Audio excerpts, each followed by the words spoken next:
자, 오늘 저와 여러분들이 함께 나누실 말씀은 마태복음 5장 38절부터 48절까지 말씀입니다. 마태복음 5장 38절부터 48절까지 앞에 보시고 쉬운 성경으로 하나님 말씀을 한 목소리로 같이 읽으시겠습니다. 너희는 눈에는 눈으로 이에는 이로 라는 말을 들었다. 그러나 내가 너희에게 말한다. 나쁜 사람과 맞서지 마라.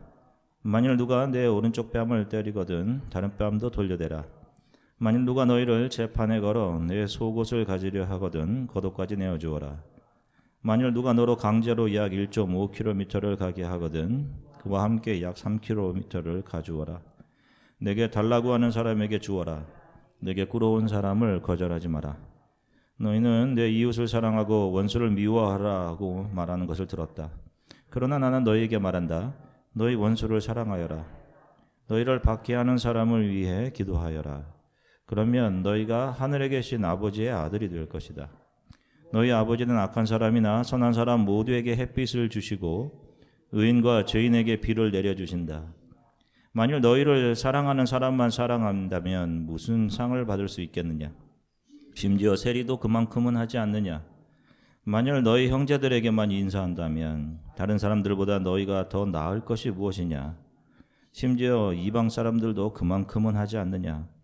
그러므로 하늘에 계신 너희 아버지가 완전하신 것처럼 너희도 완전하도록 하여라. 아멘. 할렐루야. 자, 여러분 한 주간 동안 평안들 하셨습니까? 예. 자, 오늘은 예수님께서 시온에서 새롭게 정의해 주시는 이웃사랑에 대해서 살펴보도록 하겠습니다. 자, 여러분들은 오늘 본문을 쭉 읽어 가시면서 어떤 생각을 하셨습니까?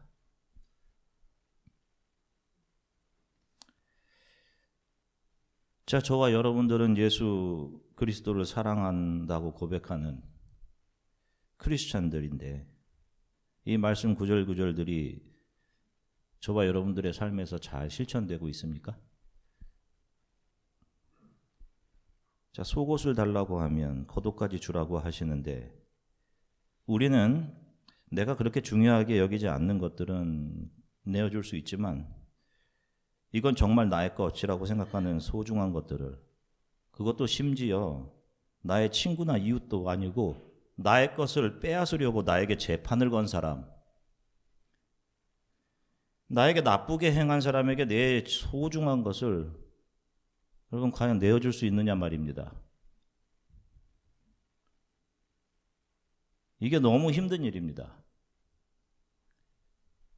그리고 내 자존심만 상하게 해도 저 인간이 나에게 이런 짓을 했네 하고 분노하면서 마음으로 수도 없이 상대방을 공격하는 사람들입니다. 말씀을 계속 읽으면서 말씀을 준비하면서 저도 이 말씀 앞에 너무도 자격 없는 제가 계속 드러나서 하나님 앞에 참 부끄러웠습니다. 한 주간 동안 많이 부끄러웠죠. 자, 이 말씀 앞에 우리가 과연 해야 될 일은 무엇일까요, 그러면? 예전 율법을 받았던 시내산 아래에서 이스라엘 백성들이 다짐했던 것처럼 네, 우리가 열심히 지키겠습니다 라고 하는 다짐일까요? 산상설교의 목적이 무엇이라고 말씀드렸습니까? 무엇을 내놓는 거예요? 예수 앞에? 회개. 우리는 이 말씀 앞에서 회개를 내놓아야 하는 것입니다, 여러분. 이 말씀 앞에 드러난 우리 안에 있는 가식과 거짓이 보여서 나는 그래도 좀 사랑한다, 나는 그래도 조금 괜찮은 사람이다 라고 했던 그 나의 가식된 모습이 드러나 하나님 앞에 너무도 부끄럽고 죄송해야 하는 것입니다. 이 말씀 앞에 자신이 너무도 자격 없고 창피하고 하나님 앞에 죄송하고 회개하고 계신다면 그분들이 하나님의 자녀가 맞는 거예요. 이 앞에 내가 열심히 한번 해보겠습니다. 이거 가지고 오는 사람들이 죽임을 당했던, 황금송아지 앞에서 뛰놀았던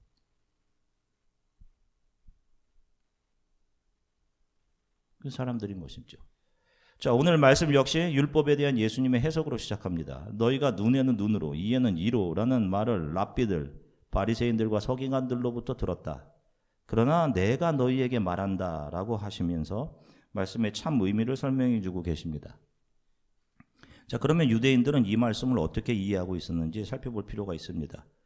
자, 지금이야 돈이 최고의 가치인 시대를 살아가고 있지만 유대인들에게 가장 중요한 것 중 하나는 하나님 빼고 명예를 지키는 것이었습니다. 그래서 남자 중심 사회인 유대 사회에서 내가 다른 사람에게 한 대를 맞을 때 한 대로 돌려주는 것은 명예를 지키는 일이라고 생각을 했어요. 그리고 한 대를 맞고도 저항을 하지 못하는 남자는 명예를 지키지 못하는 수치스러운 사람이다라고 생각을 했습니다. 그래서 유대인들에게 자신에게 해를 가한 사람에게 이에는 이, 눈에는 눈 이렇게 같은 수준의 것으로 보복을 하는 것은 명예를 지키는 일, 당연한 일이라고 생각을 했어요. 그런데 예수님께서는 그러나 내가 이제 말한다 라고 하시면서 누가 오른뺨을 때리거든 다른 뺨도 돌려대라 라고 하십니다. 자, 유대인들에게 있어서 오른쪽은 영어 단어에서 이미 그 의미가 담겨 있듯이 right이십니다. right. 바른 것, 옳은 것을 의미해요. 유대인들에게 왼쪽은 수치스러운 것을 의미했습니다. 지금 현재 전쟁을 치르고 있는 이스라엘 총리의 이름이 베냐민 네타냐후인데 이 이름이 베냐민 지파에서 온 것입니다. 그 베냐민 지파 이름의 뜻은 오른손의 아들이라는 뜻이에요. 옳고 자랑스러운 아들이라는 뜻입니다. 왕을 배출했던. 이스라엘 사람들에게는 왼손으로 사람을 가르치거나 탁자에 왼손을 올려놓거나 왼손으로 악수하는 것을 아주 무례한 행동으로 여겼습니다. 그래서 율법에도 제사장이 하나님께 바치는 짐승의 피를 받을 때에도 오른손으로 받아야지 왼손으로 받으면 그 제사가 무효가 됐어요. 자, 그런데 예수님께서 누가 오른뺨을 때리면 이라고 하셨는데 오른뺨을 때릴 때 상대방은 왼손을 사용하게 됩니다. 왼손으로 맞는다는 것은 수치스러운 일입니다. 그런데 누가 왼손으로 오른뺨을 때리면 왼뺨까지 돌려대라 라고 하십니다. 수치를 당해라 라는 의미예요. 수치를 당해라를 이중적으로 강조하는 말입니다. 자, 그런데 이런 수치를 누가 당하십니까? 자, 시편 109편 2절부터 5절까지 말씀 같이 읽겠습니다. 그들이 악한 입과 거짓된 입을 열어 나를 치며 속이는 혀로 내게 말하며 또 미워하는 말로 나를 두르고 까닭 없이 나를 공격하였음이니이다. 나는 사랑하나 그들은 도리어 나를 대적하니 나는 기도할 뿐이라. 그들이 악으로 나의 선을 갚으며 미워함으로 나의 사랑을 갚았사오니. 자, 보세요. 메시아 그리스도에 대한 말씀입니다. 그분이 악을 악으로 갚지 않으시고 수치를 당하시는 겁니다. 왜 이런 수치를 당하신 겁니까? 저와 여러분들을 영원한 죽음에서 살려내시기 위해 예수께서 수치를 당하시는 이야기를 시편에서 이미 이야기하고 있는 겁니다. 예수께서 제자들에게 들려주신 선한 사마리아인의 이야기가 이것을 말씀하고 있죠. 선한 사마리아인은 유대인들의 땅에서 사람 취급을 받지 못하죠. 사마리아인들은 그 유대인들의 땅에서 수치와 조롱과 경멸의 대상이었습니다. 그런데 그 사마리아인으로의 모습으로 예수께서 오셔서 이 역사 안으로 인간의 땅으로 오시는 거죠. 그리고 사탄이라는 강도를 만나서 거반 죽어있는 저와 여러분들을 살려내신 이웃사랑을 보여주고 있는 겁니다. 그 얘기를 사마리아인의 비유에서 하신 겁니다. 그리고 이렇게 선한 이웃인 예수로 인해 살아난 사람들만 성경이 말하는 이 이웃사랑을 내놓을 수 있게 되는 것입니다. 그래서 예수님께서 마지막에 선한 사마리아인의 비유 맨 마지막에 가서 너도 이와 같이 하라 라고 하시는 거예요. 자녀를 가지신 분들은 아마도 자녀에게 무엇을 주어도 아깝지 않을 겁니다. 조금 아까울 때는 이 자녀가 혹시 분별력이 없어질까 봐. 그리고 자녀가 실수하거나 어떤 일에 실망하면 부모는 자녀 뒤에서 더 마음 아파합니다. 미국에 살면서 우리의 자녀들은 필연적으로 있을 수밖에 없는 차별들을 견뎌내야 되죠. 내 아이가 학교에서 차별당하고 오늘 무엇하고 누구하고 놀았어? 몽키바. 그러면 마음이 무너지는 것 같습니다.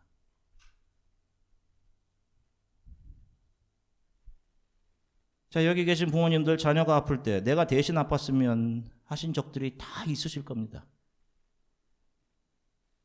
자녀 말고 사람들이 누구에게나 이런 마음과 감정을 가진다면 이 세상이 얼마나 아름답겠습니까? 그런데 이것은 부모가 자녀에게만 가능한 사랑이요 마음가짐입니다.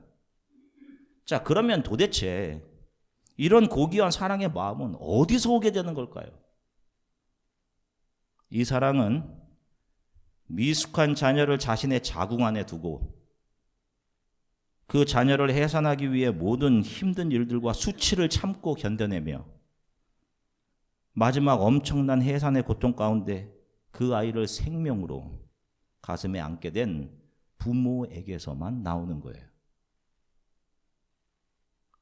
자녀의 위치에서는 절대로 이 사랑을 이해 못합니다. 젊었을 때 사랑하는 이성 친구에게, 남자친구 여자친구에게 이런 사랑이 가능할까요? 둘이 마주 앉아서 저 별을 따다 줄게. 난 너가 기뻐하는 일이라면 뭐든지 다 할 수 있어. 다 거짓말입니다. 다 거짓말. 지킬 수 없는 거예요. 자, 어떤 사랑도 이 부모의 내리사랑과 비교할 수 없죠. 젊을 때는 부모로부터 받는 것을 당연하게 생각해요. 때로는 다른 부모와 비교하면서 자녀들은 나에게 무엇을 해줬냐고 부모에게 따지고 원망하기도 합니다.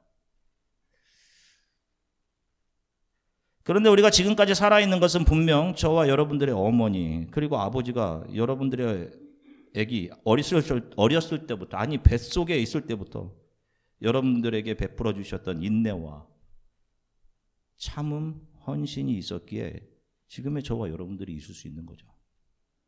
그런데 자녀들은 이거 기억하지 못합니다. 그리고 많은 경우 당연하게 여깁니다. 그리고 심지어는 부모가 잘못한 것만을 먼저 기억해요. 그런데 참 이상하게도 내가 결혼을 해서 해산의 고통을 통해 아이를 낳고 부모의 자리에 가보면 그 자리에서 자신의 불평과 손익 계산을 초월해서 내가 직접 낳은 그 자녀를 사랑합니다. 내리사랑을 합니다. 정말 오묘하죠. 부모의 사랑을 모르고 불효하던 자녀도 부모의 자리에 가면 그 내리사랑을 자기도 하고 있어요. 마찬가지입니다. 세상의 자녀에서 하나님의 자녀의 자리로 거듭난 사람들은 하나님께서 그를 두신 곳에서 그 하나님께서 자기에게 내려주신 그 내리사랑을 자기도 하게 되는 겁니다. 기독교의 사랑은 하나님의 성품에서 비롯되어 나오는 사랑을 말합니다. 오늘 본문에서 예수님은 너희에게 잘해주는 사람, 너희를 사랑하는 사람을 사랑해라 라고 하지 않으십니다. 너희에게 잘해주는 사람에게 인사하는 거? 그래, 너희에게 잘해주는 사람에게 인사 잘해라. 이렇게 하지 않으세요.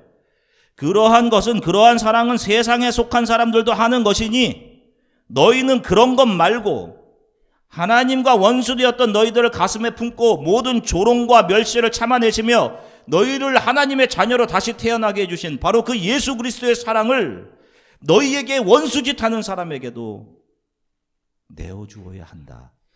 그런 말씀을 하십니다. 자, 앞에 보시면 사랑이라는 단어는 영어로 love 한 가지입니다. 우리나라 말로도 사랑 한 가지죠. 그런데 헬라어에서는 사랑을 표현하는 단어가 4개가 있습니다. 자, 그중 첫 번째는 에로스라고 하는 사랑입니다. 이게 성적인 사랑, 이성적인 사랑이죠. 이제 10대들 이제 결혼하기 전에 하게 될 사랑들.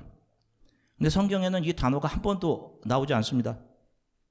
이성의 눈을 뜰 때 한참 10대의 가슴을 설레게 했던 사랑은 대부분 이 에로스의 사랑입니다. 이것을 젊을 때 이게 참사랑이라고 착각을 해요. 자, 에로스라는 단어는 에라오라는 단어와 어근을 같이 하는데 이 단어는 ask, demand, 요구하다 이런 의미를 가지고 있습니다. 그래서 에로스는 주는 형태의 사랑이라기보다는 나의 욕구, 나의 욕망을 채우고자 하는 성향이 강한 그런 사랑입니다. 그래서 에로스 사랑은 상대방보다 자기 자신을 더 사랑하는 그런 형태이죠. 자, 지금 내가 상대방을 사랑한다라고 하면서 상대방이 내 생각대로 해주기를 바라고 그를 통해서 내 욕구를 채우고자 내 필요를 채우고자 하는 수준에 여러분들의 사랑이 머물러 있다면 그것은 성경에 이 에로스라는 단어가 사용되지 않듯이 성경이 요구하는 사랑과는 거리가 먼 것을 하고 계신 겁니다. 이것이 천박한 사랑이라고 말하는 것이 아니라 한계가 있는 사랑이다라는 것을 말씀드리는 겁니다. 이 사랑은 지속되지 못하고 끝나버리거나 좋은 경우는 더 좋은 성숙한 사랑으로 업그레이드, 승화되기도 합니다. 두 번째 사랑을 표현하는 헬라어는 필리아입니다. 강한 애정을 말합니다. 그래서 친구 간의 우정에 이 단어가 사용되었습니다. 이 단어에서 필리안트로피, 박애라는 단어가 나왔어요. 자, 미국 펜실베니아 주의 큰 도시 이름이 필라델피아입니다. 형제 사랑의 도시. 그런데 어떤 도시는 켄싱턴 같은 도시는 마약의 소굴이 됐죠. 필라델피아의 의미는 형제 우애입니다. 필로스, 러빙이라는 단어와 아델포스, 형제, 이게 합성어입니다. 자, 이 사랑은 에로스처럼 일방적으로 자신의 욕구를 채우려는 사랑이 아니라 자신을 사랑하는 만큼 동등하게 이웃을 사랑하는 것입니다. 그래서 나와 친구, 이웃의 가치가 똑같은 그런 사랑이에요. 어릴 적 친한 친구에게 만나면 내가 밥 한번 사주고 싶지 않습니까? 그죠? 좋은 것 나누고 싶고 그러다가도 한때 내가 이렇게 해주었는데 네가 나한테 이럴 수 있어? 의의가 상하기도 하고 이것이 필리아 사랑입니다. 요한복음 21장에 보면 예수께서 베드로를 찾아오시죠. 부활하셔서. 그리고 예수께서 베드로에게 3번 물으시죠. 너가 나를 사랑하느냐? 이때 처음 2번은 예수님께서 아가페로 물으십니다. 너가 나를 아가페하느냐? 너 나 조건 없이 사랑하니? 그러자 베드로가 필리오로 대답을 합니다.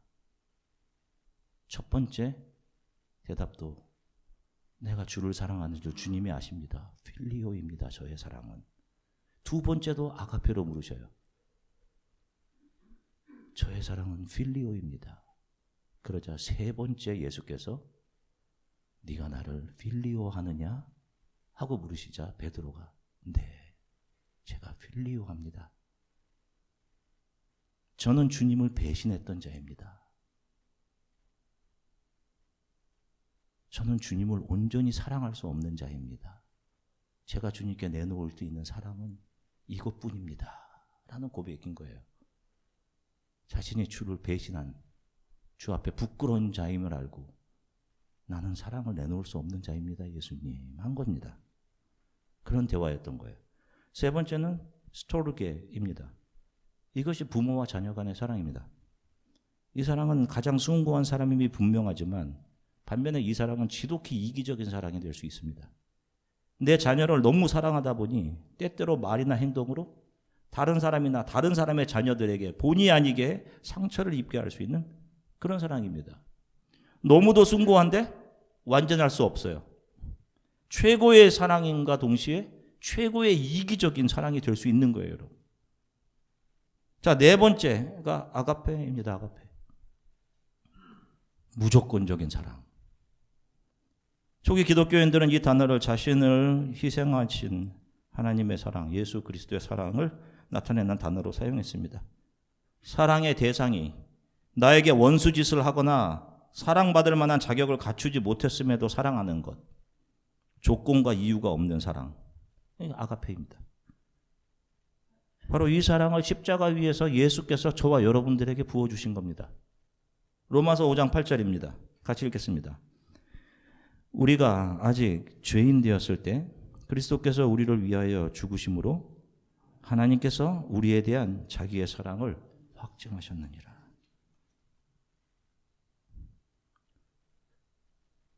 저의 눈을 열어준 성경 구절이에요. 여기서 죄인 되었을 때가 바로 우리가 하나님과 원수 되었을 때입니다. 우리가 뭐 잘한 행동을 갖고 왔을 때가 아니라 여전히 하나님과 원수짓하고 있을 때 하나님께서 우리를 불쌍히 여겨서 예수 그리스도를 우리에게 주신 겁니다. 성경이 뭐라고 말합니까? 우리가 사랑받을 만한 일을 했기 때문에 사랑이 주어졌다라고 합니까? 너 열심히 새벽에 나와서 기도 열심히 했으니까 내가 이거 하나 주마. 열심히 금식했으니까 이거 주마. 너 열심히 봉사했으니까 이거 주마. 우리는 하나님을 배신하고 스스로 왕이 되어 교만했고 세상을 사랑해 이 세상에서 자신의 것도 아닌 것들을 자신의 것이라고 우겨서 그것으로 자기 만족과 욕망을 채우기 위해 살던 그런 사람들이었습니다. 하나님마저 이용해서 우리 원하는 것들을 얻어내려고 했던 사람들이잖아요. 그런 우리들을 위해 하나님께서는 예수 그리스도를 조건 없이 내어주신 겁니다.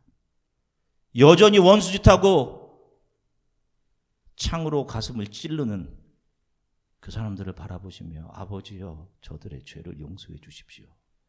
무엇을 하는지 알지 못합니다. 저들은. 이것이 저와 여러분들을 향한 예수 그리스도의 사랑이었습니다. 자, 오늘 본문 44절에서 보시면 나는 너희에게 이르노니 너희 원수를 사랑하며 너희를 박해하는 자를 위하여 기도하라 에서 사랑하는 너희 원수를 사랑하며 에서 사용된 그리스어가 아가페 동사형 아가파오입니다.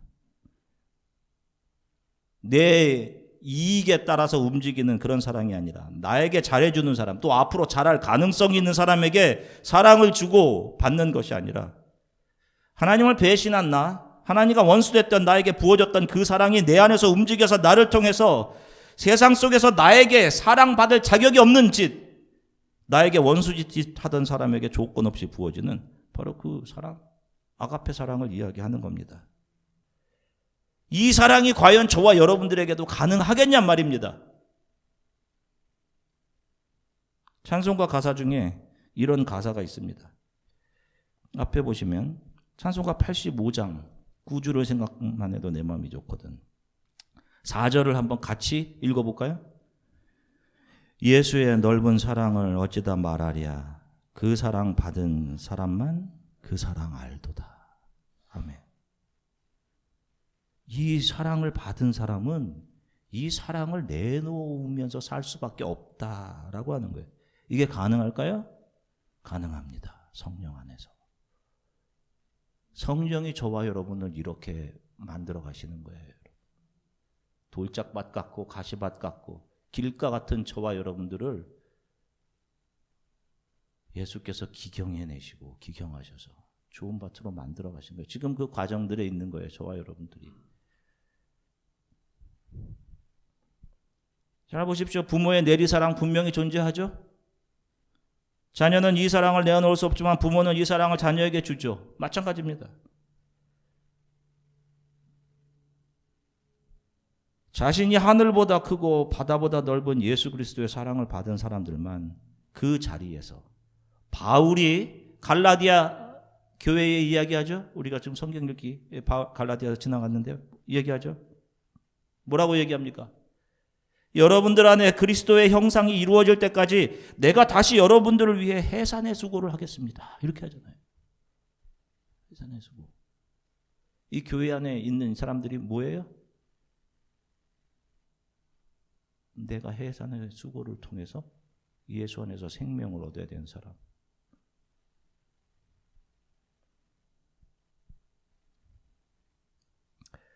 요한일서 3장 1절 말씀 같이 읽겠습니다.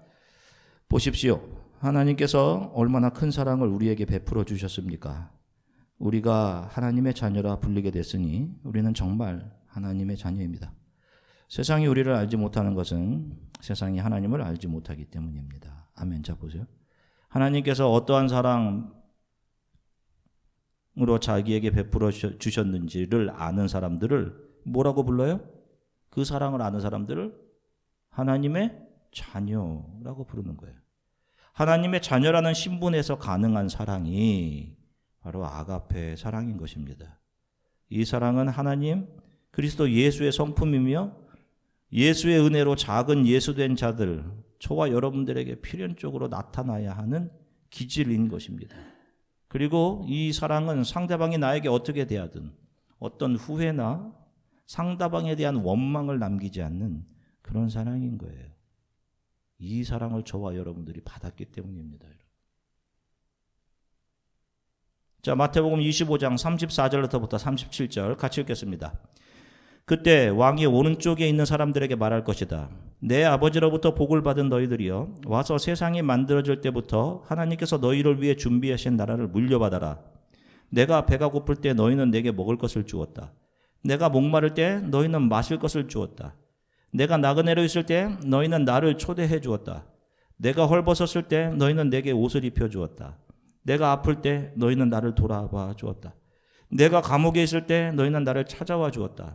그때 의로운 사람들이 그에게 대답할 것이다.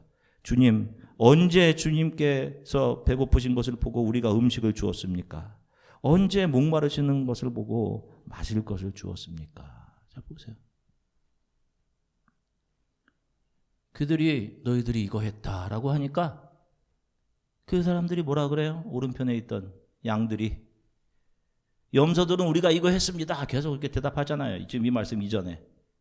근데 이 오른편에 있던 사람들은 너희들이 이거 했다라고 하는데도 우리가 언제 그걸 했습니까? 라고 하죠. 왜? 자기가 한 게 아니기 때문에. 내가 받은 사랑이 나를 통해서 아주 조금 나갔을 뿐입니다. 그 내 것이 아니라고 여기는 거야, 이 사람들이. 그때 예수께서 뭐라고 하셔요? 자, 마태복음 25장 40절. 그때 왕이 대답할 것이다. 내가 너희에게 진정으로 말한다. 보잘것없는 사람에게 한 일, 곧 너희가 이 형제들 중 가장 보잘것없는 사람에게 한 일이 곧 나에게 한 것이다. 자, 여기 사용된 보잘것없는 이라는 단어가 엘라키토스라고 하는 단어입니다. 이게 성경에서 어린아이, 이 아이들에게, 이 작은 자들에게 한 것이 나에게 한 것이다. 그 단어입니다. 중요하지 않은, 하찮은, 가장 작은 엘라키토스 의미예요. 나의 유익과 상관없이 다른 이들을 위해 내 것을 희생한 것이 누구에게 한 것이라는 말이에요? 예수 그리스도께 한 것이야. 자, 여기서 저와 여러분들 앞에, 지금 우리가 이 삶을 살아가면서 저와 여러분들 앞에 서 있고 지나가고 했던 그 엘락시스톤을 누구라고 합니까? 예수님이라고 해요. 매일 저와 여러분들을 찾아온 예수님.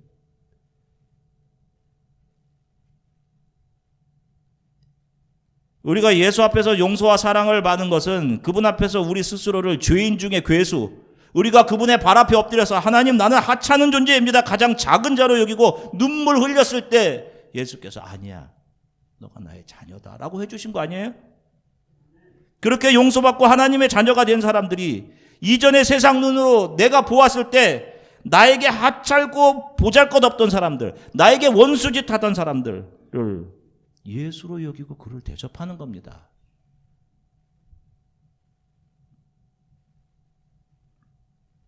나에게 부어진 그리스도의 사랑이 너무도 커서 그것이 나에게 원수짓한 것을 덮고도 남는 거예요. 그리고 예수께서는 그들에게 한 것을 나에게 한 것이다 라고 하는 것입니다. 여러분, 이 사랑이 여러분들에게 조금씩 나오고 있으면 그 사람이 하나님의 자녀인 겁니다. 없으면 하나님의 사랑을 알게 해달라고 기도하셔야 돼요. 종교성으로 교회에 오시면 안 되는 겁니다. 말씀을 읽을 때마다 그 사랑을 좀 알게 해 주십시오. 세상에서 굳어진 마음을 새롭게 해 주십시오. 이렇게 기도하셔야 됩니다. 눈에 보이는 것에 집중하며 살다 보면 눈에 보이지 않는 하나님의 사랑과 그분의 나라를 잊고 살게 됩니다. 한 주간도 나에게 부어진 그분의 사랑, 하나님의 사랑을 더 알아갔으면 좋겠습니다. 가장 부족한 건 저죠. 하나님의 사랑을 날마다 더 알기를 소망해요. 저도. 그리고 그 사랑을 가족들과 교우들과 직장에서 만나는 사람들과 나를 아프게 하는 사람들, 또 우리가 생각할 때 보잘것없는 그 사람들에게 흘려보낼 수 있는 하나님의 자녀로 살아가시길 주 예수 그리스도의 이름으로 간절히 축원합니다. 기도하겠습니다. 하나님의 말씀을 듣고 읽고 기도할 때마다 제게 행하신 하나님의 사랑을 더 알게 해주십시오. 성경을 읽는 이유가 무엇이에요? 얼마나 큰 하나님의 사랑이 나에게 주어졌는지. 아마 여러분들 설교를 듣고 어느 순간 성경책을 읽을 때 이게 이 뜻이었군요 라고 할 때가 분명히 있으실 겁니다. 이게 이런 것이었군요. 하나님, 나는 나에게 해를 주는 사람들은 사랑을 받을 가치가 없다고 생각했습니다. 그런데 나 같은 죄인 중 괴수, 늘 하나님께 원수짓하는 나도 사랑해 주시고 용서하시고 하나님의 자녀 삼아 주셨습니다. 그렇게 하나님의 사랑을 알고 감격하게 된 하나님의 자녀들을 통해 나타나는 아가페의 사랑이 저를 통해 삶에서 드러나게 해 주십시오. 매일의 삶에서 하나님을 더 알아가게, 그 하나님의 따뜻한 사랑 안에서 살아가도록 하나님 도와주세요. 우리 이렇게 잠시 함께 기도하겠습니다. 사랑해 주시면 참 감사합니다. 아버지, 하나님 말씀 앞에서 우리는 참 얼마나 발가벗은 사람이고 부끄러운 사람인지,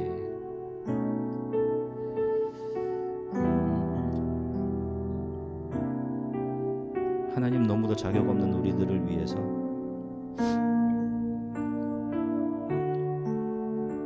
이웃사랑이 어떤 것인지를 예수 그리스도께서 우리들에게 보여주셨고 그 이웃사랑으로 우리를 덧입혀 주셨습니다. 그 사랑을 덧입어 하나님의 자녀의 위치에 있게 된 우리들을 통해 하나님 그 아가페의 사랑이 우리의 가정에 또 교회에 우리를 있게 하시는 곳에 우리를 통해 드러나게 해주십시오. 여전히 부족하고 여전히 원수짓하고 여전히 세상을 사랑하는 마음이 있음에도 그런 우리들의 마음을 하나하나씩 기경해 가시며 하나님이 거하시는 거룩한 성전으로 삼아 가시는, 그래서 결국 우리를 통해 귀한 하나님의 사랑이 나오게 하실 그 하나님을 기대합니다. 사랑하는 성도들이 살아갈 삶 위에도 주님께서 은혜로 함께 해주시기를 소망하고, 한 주간 동안 시험을 치를 우리 청년들 특별히 지치지 않고 또 시험 잘 치르고 한 학기를 감사함으로 마무리할 수 있도록, 그래서 또 부모님과 함께 또 지내는 모든 시간들 귀한 회복이 있는 시간들 되게 도우시기 원합니다. 감사드리며 예수 그리스도 이름으로